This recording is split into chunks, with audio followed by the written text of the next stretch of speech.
자, 오늘도 시편 말씀 나눕니다. 오늘은 너무나도 유명한 시편입니다. 시편 23편입니다. 제가 먼저 읽겠습니다. 여호와는 나의 목자시니 내게 부족함이 없으리로다. 그가 나를 푸른 풀밭에 누이시며 쉴만한 물가로 인도하시는도다. 내 영혼을 소생시키시고 자기 이름을 위하여 의의 길로 인도하시는도다. 내가 사망의 음침한 골짜기로 다닐지라도 해를 두려워하지 않을 것은 주께서 나와 함께 하심이라. 주의 지팡이와 막대기가 나를 안위하시나이다. 주께서 내 원수의 목전에서 내게 상을 차려주시고 기름을 내 머리에 부으셨으니 내 잔이 넘치나이다. 내 평생의 선하심과 인자하심이 반드시 나를 따르리니 내가 여호와의 집에 영원히 살리로다. 이 시는 대표적인 시편이죠. 가장 많이 암송되고 있고 가장 많은 찬양의 가사가 되고 있고 당연히 다윗의 시입니다. 오늘 이 시편에서 다윗은 하나님을 목자라고 표현을 했습니다. 그것은 아마도 다윗이 목동 시절을 경험했기 때문에 그게 가장 친숙한 표현이 아니었나 싶은 생각이 듭니다. 그게 다윗의 경험에서 나온 하나님으로 가장 이해의 폭이 넓을 것이라는 생각이 듭니다. 이 표현은 다윗의 삶과 가장 밀착된 표현의 시입니다. 수많은 명설교가들이 이 시편 23편을 가지고 설교를 했기 때문에 제가 굳이 이 뜻을 풀이를 안 해도 여러분 이미 잘 알고 계실 줄 믿습니다. 그래서 오늘은 다른 각도로 이 말씀을 좀 살펴보고자 합니다. 우리가 설교를 듣고만 말면 하나님의 기적과 그분의 나의 목자 되심과는 아무런 상관이 없게 되는 것이죠. 설교는 대부분 듣고 잊어버립니다. 내가 이 시편 23편을 가사로 된 노래를 늘 좋아해서 부르고 이 말씀을 암송하고 있다 할지라도 내 삶에 적용하지 않으면 이 시편의 말씀은 내 삶과 나와 아무런 상관이 없습니다. 중요한 것은 이 말씀이 내 삶에 경험되어져야 한다는 것이죠. 내 삶과 밀착되어진 표현이 되어야 한다는 것이죠. 목자에 대해서 좀 더 이해하려면 양의 특징을 살펴보는 게 중요할 것 같습니다. 그래서 양의 특징 몇 가지를 살펴보겠습니다. 첫 번째는 양은 눈이 나쁩니다. 시력이 아주 나쁘답니다. 그래서 눈앞에 뭔가 보이고 그게 눈앞에서 움직이면 그걸 졸졸 따라다닌다고 합니다. 양을 치는 개들이 옆에서 뛰어다니면 그게 또 목자인 줄 알고 쫓아다니는 게 양이라고 합니다. 두 번째 특징은 잘 속는답니다. 그러한 양떼의 형편없는 분별력을 야생 개들이 잘 알고 그 양들을 교묘히 속여서 잡아 먹곤 했답니다. 그래서 개들을 훈련시켜서 오히려 양을 돕는 일을 하기 시작했다고 합니다. 세 번째 특징은 잘 넘어지는 것입니다. 양의 다리는 단단하지 않고 강하지 않아서 재빠르질 못하답니다. 그래서 넘어질 때가 많고 뛰는 속도까지 느려서 맹수가 가까이 쫓아오면 잡아먹힐 수밖에 없다는 것이죠. 그리고 양의 네 번째 특징은 넘어지면 일어서질 못한다는 것입니다. 양은 일단 넘어지면 말 그대로 발라당 뒤집어진다고 합니다. 완전히 뒤집혀져서 눕습니다. 그렇게 뒤집힌 양은 아무리 애를 써도 스스로 일어날 수 없다는군요. 그래서 목자가 와서 일으켜 세워줄 때까지 양들은 그 상태로 누워 있는다고 합니다. 뒤집힌 양은 버둥거리다가 배에 가스가 차면서 혈액순환이 안 되어서 죽기도 한답니다. 다섯 번째 특징은 중심을 금방 못 잡는 데입니다. 뒤집혀 있던 양은 제대로 일으켜 세워줘도 금방 중심을 잡지 못하기 때문에 일으켜 세워준 후에 몇 초 동안은 양이 똑바로 걷도록 잡고 있어줘야 한다고 합니다. 여섯 번째 특징은 굉장히 이기적이라는 겁니다. 새끼 양들이 배가 고파서 어미로 보이는 양들에게 젖을 먹으려고 다가가면 매정하게 뿌리치고 가버린답니다. 양이 그저 온순한 것 같지만 실은 상당히 이기적이고 제 멋대로인 면도 있다고 하는군요. 목자가 없으면 양은 각자 자기 먹이 찾는 것에만 정신이 팔려서 지 멋대로 가버린다고 합니다. 일곱 번째 특징은 방향 감각이 없는 것입니다. 게다가 시력이 너무 나쁘기 때문에 앞에 야생숲이 있는지 낭떠러지가 있는지 조차도 구분 못한다고 합니다. 무조건 걸어갑니다. 그래서 양은 반드시 목자 또는 양치기가 옆에 있어야만 생존할 수 있는 존재라고 합니다. 여덟 번째 특징은 반드시 왔던 길로 다시 돌아온다는군요. 귀소 본능이라고 그러죠. 귀소 본능이 굉장히 강한 동물이라고 합니다. 아홉 번째 특징은 방어력이 제로랍니다. 양은 자신을 방어할 만한 능력이 전혀 없는 동물입니다. 잘 속고 눈도 안 보이고 뛰는 속도까지 느려서 반드시 누군가 지켜줘야 하는 존재라고 합니다. 마지막 열 번째 특징은 죽을 때가 되면 온순해진다고 합니다. 염소나 돼지나 다른 동물들은 죽음 직전에 발버둥을 치는 반면에 양은 죽음 앞에서만 모든 것을 체념한 듯 온순해진다고 합니다. 이게 양의 특성인데요. 하나님과 우리의 관계에서 우리가 양인데 사실 이 양의 특징 중에 이 성도, 우리들의 특징이 흡사한 게 굉장히 많은 듯해요. 아무튼 양은 이런 존재이기 때문에 스스로 존재할 수가 없습니다. 반드시 목자가 있어야 합니다. 우리도 이 험난한 세상을 살아가기 위해서 반드시 목자가 필요합니다. 양은 목자만 있으면 부족함이 없어집니다. 1절에 내게 부족함이 없으리로다 라고 고백했습니다. 목자가 다 알아서 해주기 때문입니다. 알아서 먹이와 물을 주고 알아서 위험한 곳을 피하게 해주고 적의 공격들로부터 막아줍니다. 저는 양을 길러보지 않았지만 집에서 강아지 3마리를 길러보면서 조금은 이해가 됩니다. 강아지도 알아서 먹이를 줘야 되고 물도 줘야 되고 간식도 줘야 되고 목욕도 시켜줘야 되고 털도 말려줘야 되고 아프면 병원에 데려가 줘야 하고 산책도 시켜줘야 되고 외출하면 늘 강아지들이 걱정인 것을 경험했습니다. 저희 집엔 강아지용 CCTV까지 있습니다. 오늘 시편에서도 목자가 어떻게 잘해주시는지 잘 표현되어 있습니다. 그 목자만 있으면 부족함이 없다고 했습니다. 우리의 필요를 다 아시고 채워주시는 목자이신 하나님. 그런데 필요를 채워주시지 욕심을 채울 수는 없습니다. 여러분, 날마다 주시옵소서라고 외치는 것이 필요인지 욕심인지 한번 생각해 보시기 바랍니다. 인간의 욕심은 끝이 없습니다. 채울 수가 없다고 합니다. 한때 세계 최고의 부자였던 존 록펠러라는 사람, 그는 53세 때 건강을 잃었습니다. 53회 생일 파티에 많은 사람들을 초대해놓고 정작 자신은 그 파티에 나갈 수가 없었답니다. 아파서. 그래서 그 병석에 기자가 가서 질문을 했습니다. 지금 회장님께서 세계 최고의 부자이신데 혹시 소원이 있습니까? 그랬더니 그분이 지금보다 조금 더 부자였으면 좋겠다고 했다고 합니다. 세계 최고의 부자가 더 이상 부족할 게 없는 사람이 부족함을 느끼는 거죠. 더 부자가 되고 싶다는 겁니다. 여러분, 욕심은 채울 수 없습니다. 많이 가진 사람은 더 많이 갖고 싶어 합니다. 그 기자가 기사를 썼습니다. 아마 록펠러는 54회 생일을 맞지 못할 것이라고. 그만큼 병세가 위중했던 것이죠.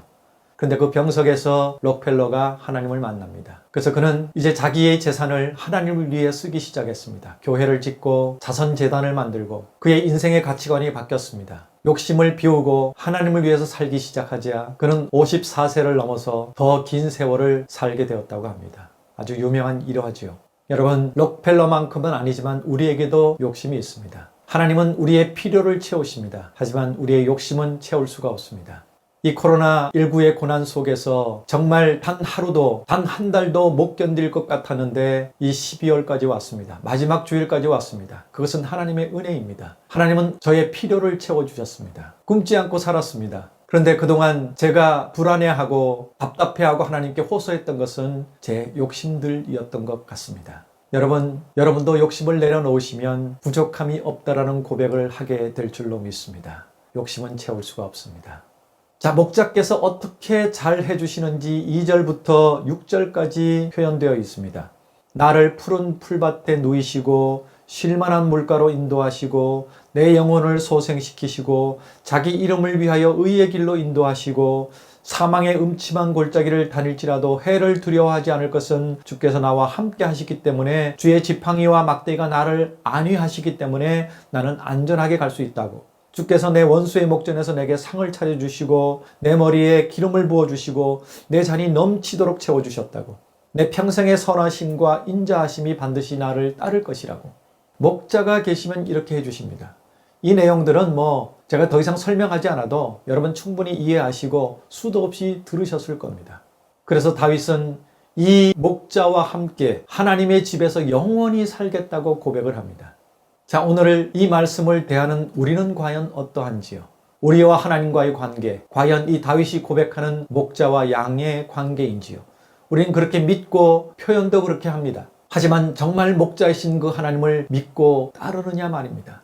그 목자이신 하나님을 아버지로 의지하고 계시냐는 말입니다. 여러분은 알량한 나의 지식과 나의 경험, 나의 능력, 나의 물질 이런 것들 의지하지 않습니까?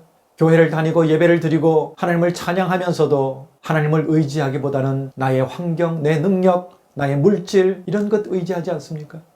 여러분, 이 코로나19가 왜 두렵습니까? 목자이신 아버지께서 해결해 주시는데 그 목자를, 아버지를 믿지 못하시는 건 아닙니까? 제가 지난주에 치과 진료를 위해서 서울에 있는 미보 치과를 다녀왔습니다. 거기에 공윤수 원장님, 참 귀한 분입니다. 선교사들, 찬양사역자들 참 잘 섬겨주시는 분입니다. 치과 진료를 그냥 무료로 해주시는 것뿐만 아니라 당신이 개발해서 만든 비싼 칫솔과 치약을 그냥 가득가득 쇼핑백에 채워주셨습니다. 뿐만 아니라 우리 사역이 힘들고 어려울 때 가끔씩 헌금도 해주시는 귀한 분입니다. 그분을 만났는데 이렇게 말씀하세요. 자기도 코로나19 때문에 처음에는 너무 힘들었는데 하나님을 의지하고 말씀을 믿고 그대로 실천했더니 하나님이 매출을 엄청나게 늘려주셔서 너무너무 큰 축복을 경험하고 있노라고. 그래서 더 나눈다고. 더 나누기 위해서 꿈을 꾸고 계신다고. 그 공윤수 원장님이 코로나 상황에서 너무너무 힘들었는데 이 코로나를 주신 하나님을 새롭게 만나고 말씀을 통해서 하나님을 경험하고 코로나를 주신 하나님의 뜻을 알게 된 후에 그는 어마어마한 축복을 받게 됐다는 간증을 했습니다. 그분이 이런 말씀을 하시더군요. 하나님이 코로나를 사람들을 벌 주시기 위해서 주신 것은 아니지만 그러나 코로나를 운영하시는 하나님, 코로나 속에 역사하시는 하나님, 해결 방법을 갖고 계신 하나님, 그 코로나에 대해서 하나님께 물어봐야지 왜 자꾸 전문가들에게 물어보느냐고요. 그 얘기를 들으면서 갑자기 저도 쿵 하고 도전을 받았습니다. 날마다 뉴스를 보면서 확진자가 몇 명이고 코로나 상황이 어떻게 돼가고 백신의 상황은 어떻게 돼가고 거기에 귀를 기울이고 때로는 불안하고 때로는 안심이 되고 했던 제 모습이 참 부끄러웠습니다. 이 코로나를 통해서 하나님이 과연 내게 뭘 원하시는지 무엇을 회복하길 원하시는지 깨닫기만 한다면 우리도 공윤수 원장님처럼 평안을 회복하고 이 어려움을 다 회복하게 되지 않을까 그런 도전을 받게 되었습니다. 여러분, 목자이신 하나님이 과연 내 삶 속에 나와 어떻게 존재하고 계신지, 내가 어떻게 동행하고 있는지 나를 한번 돌아보십시다. 어린아이가 혼자서 밤길을 갈 수 없습니다. 무서워서 못 가요. 하지만 아빠 손을 잡고 가면 까불면서 갑니다. 까분다는 얘기는 뭡니까? 두려움이 없다는 얘기예요. 왜? 아빠가 있으니까. 이 코로나의 캄캄한 어둠을 지나는 우리도 목자이신 아버지, 하나님과 손 붙들고 가면 우리도 평안을 누리며 찬송하며 이 터널을 지나가지 않을까 싶습니다. 혹시 여러분 이 코로나19와 예배와의 관계 속에서 때로는 아이고 예배한다고 기도한다고 코로나에 안 걸릴까 그렇게 의심해 보지는 않으셨는지요? 저도 솔직히 처음에는 이 코로나 상황에서 늘 한숨만 나오고 아무 대책 없는 상황에 자칫하면 우울증으로 갈 뻔도 했습니다. 단 한 달도 견딜 수 없을 거라고 생각했는데 이제 12월 마지막 주 예배를 드리고 있습니다. 찬양을 하고 말씀을 묵상하면서 하나님의 하나님 되심, 하나님이 나의 아버지 되심, 하나님이 나의 목자 되심을 묵상하고 나니까 마음에 평안이 오기 시작했습니다. 그리고 하나님은 정말 기가 막힌 방법으로 제 상황들을 해결해 주셨습니다. 그래서 그저 감사일 뿐입니다. 지금까지 지내온 것이 감사요. 그 신실하신 하나님으로 말미암아 오늘도 하늘 평안을 누리면서 예배하고 찬양할 수 있음이 감사입니다. 그리고 주님 오실 때까지 이 길을 가겠노라고 다시 다짐하고 결심합니다. 여러분, 과연 하나님은 여러분에게 어떤 존재이십니까? 일주일에 한 번 그저 교회 가서 예배 시간에 앉아 있다가 돌아오는 의무감에 빠져 있는 그런 관계는 아니신지요? 때로는 내 마음대로 살고 싶은데 걸림돌이 되는 그런 존재는 아니신지요? 잘 되고 평안할 때는 다 내 탓이고 내 능력이고 힘들고 어려울 때 도대체 제게 왜 이러시냐고 불평하는 존재는 아니신지요? 여러분, 하나님을 회복하십시다. 믿음을 회복하십시다. 우리 하나님께 집중하십시다. 제가 부른 노래처럼 주만 바라보십시다. 하나님께 집중해야 하나님의 복을 누릴 수 있습니다. 재미있는 예화가 생각이 납니다. 어떤 젊은이가 임금님께 찾아가서 성공의 비결을 알려달라고 했답니다. 그 순간 임금이 신하들에게 잔에다가 포도주를 가득 채워서 가지고 오라고 했습니다. 정말 금방 쏟아질 듯이 가득 찬 포도주를 가지고 왔습니다. 왕이 이 젊은이에게 그 포도주 잔을 들고 시장 한 바퀴를 돌아오라고 명령을 했습니다. 그리고 군사들을 시켜서 이놈이 포도주를 한 방울이라도 떨어뜨리면 바로 칼로 목을 베라고 했다고 합니다. 이 젊은이가 갑자기 놀래서 왕의 명령이니까 어떡합니까? 그 포도주 잔을 들고 쏟지 않으려고 포도주 잔에 집중하면서 시장을 돌아왔습니다. 정말 너무너무 두렵고 떨리는 마음으로 조심조심 시장을 한 바퀴 돌아왔습니다. 그래서 왕에게 임금님, 제가 한 방울도 흘리지 않고 돌아왔습니다. 임금님이 묻습니다. 그래, 시장 사람들 봤느냐? 아니요, 못 봤는데요. 시장에 장사하는 사람들 못 봤느냐? 전혀 못 봤습니다. 아무것도 보지 못했습니다. 왜? 포도주 잔에만 집중하고 있었으니까. 왕은 얘기합니다. 그래, 네가 성공하고 싶으면 거기에 집중해라. 참 우리에게 좋은 도전과 교훈을 주는 것 같습니다. 여러분, 우리 하나님께 집중하십시다. 나의 목자 되신 아버지에게 집중하십시다. 그러면 이 다윗이 고백했던 것처럼 하나님의 기적을 우리도 맛볼 수 있을 줄로 믿습니다. 이제 우리 이 시편 23편의 내용으로 된 찬양을 함께 부르시겠습니다.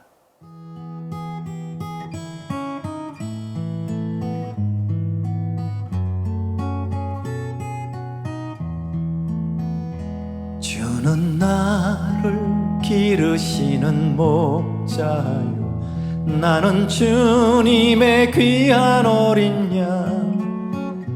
푸른 풀밭 맑은 시냇 물가로 나를 늘 인도하여 주신다. 주는 나의 좋은 목자, 나는 그의 어린 양. 저를 따라 꼴을 먹여주시니 내게 부족함 전혀 없어라. 예쁜 새들 노래하는 아침과 노을 비끼는 고운 황혼에 사랑하는 나의 목자 음성이 나를 언제나 불러주신다. 주는 나의 좋은 목자, 나는 그의 어린 양. 저를 따라 꼴을 먹여주시니 내게 부족함 전혀 없어라.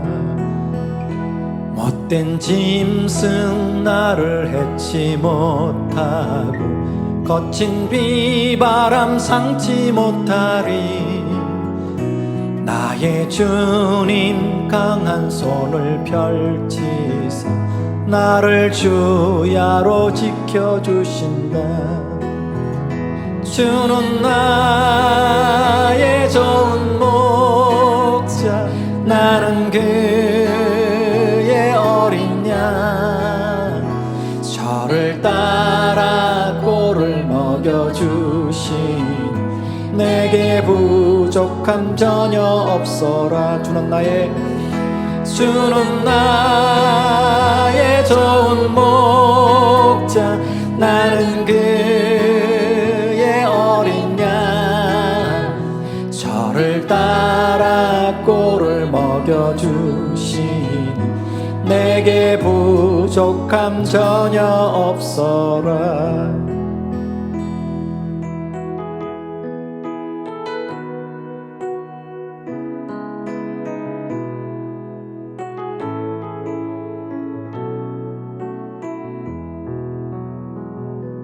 여호와는 나의 목자니 내가 부족함 없으리로다. 그가 나를 푸른 초장에 쉬게 하시고 인도하네. 내가 사망의 음침한 계곡을 걸어도 두려워하지 않을 것은 주의 지팡이와 막대기가 나를 지키며 주님 나와 함께 하심이로다. 여호와는 나의 목자니 내게 부족함 없으리로다. 그가 나를 푸른 초장에 쉬게 하시고 인도하네. 내가 사망의 음침한 계곡을 걸어도 두려워하지 않을 것은 주의 지팡이와 막대기가 나를 지키며 주님 나와 함께 하심이로다. 주의 선하심과 주의 한결같은 사랑이 평생에 나를 따를 것이니 내가 여호와의 집에서 영원토록 거하리로다. 내가 사망의 음침한 계곡을 걸어도 두려워하지 않을 것은 주의 지팡이와 막대기가 나를 지키며 주님 나와 함께 하심이로다. 주의 선하심과 주의 한결같은 사랑이 평생에 나를 따를 것이니 내가 여호와의 집에서 영원토록